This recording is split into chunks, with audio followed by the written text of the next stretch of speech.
স্বাগতম ল্যাব জোনে। আমরা নতুন একটি পর্ব নিয়ে আসছি, যেটা হলো গ্রাম স্টেনিং, কলোনি গ্রাম স্টেনিং। প্রথমে আমরা স্লাইডটি রাখবো এখানে। আপনার রিয়েজেন্ট দেখতে পাচ্ছেন, আমি স্লাইডটি রেখে দিলাম। ওকে, এখন আমাদের প্রাইমারি স্টেনের জন্য আমরা ক্রিস্টাল ভায়োলেট দেবো, যেটা প্রাইমারি স্টেন হিসাবে ব্যবহৃত করা। ক্রিস্টাল ভায়োলেট দিয়ে এটার উপরে রেখে দেবো 60 সেকেন্ডের মতো। হ্যাঁ, 60 সেকেন্ডের মতো রেখে দেবো, যাতে আমাদের প্রাইমারি স্টেনটা খুব ভালো করে নেয়।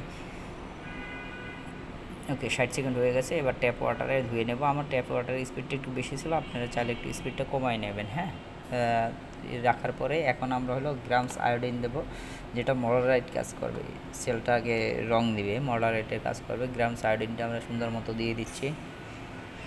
আপনারা দেখতে পাইতেছেন আমি গ্রামস আয়োডিনটা দিয়ে দিচ্ছি। সুন্দর মতো গ্রামস আয়োডিনটা দিয়ে দেবেন।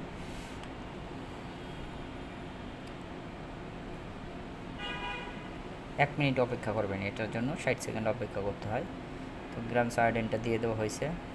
বাস, এটার জন্য 1 মিনিট অপেক্ষা করতে হবে।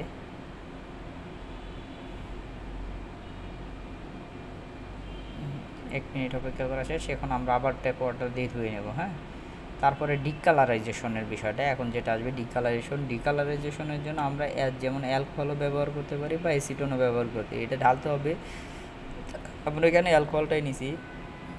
এটা যতক্ষণ পর্যন্ত বেগুনি রঙটা না আসবে, হ্যাঁ, যতক্ষণ পর্যন্ত বেগুনি রং বের হবে, যতক্ষণ পর্যন্ত বেগুনি রং বের হবে ততক্ষণ রাখতে হবে। আর এর মাঝখানে আমরা 1:10 ডাইলেশন করে কার্বন ফুশন দিয়ে বের করে রাখছি, যেটা আমরা ঢেলে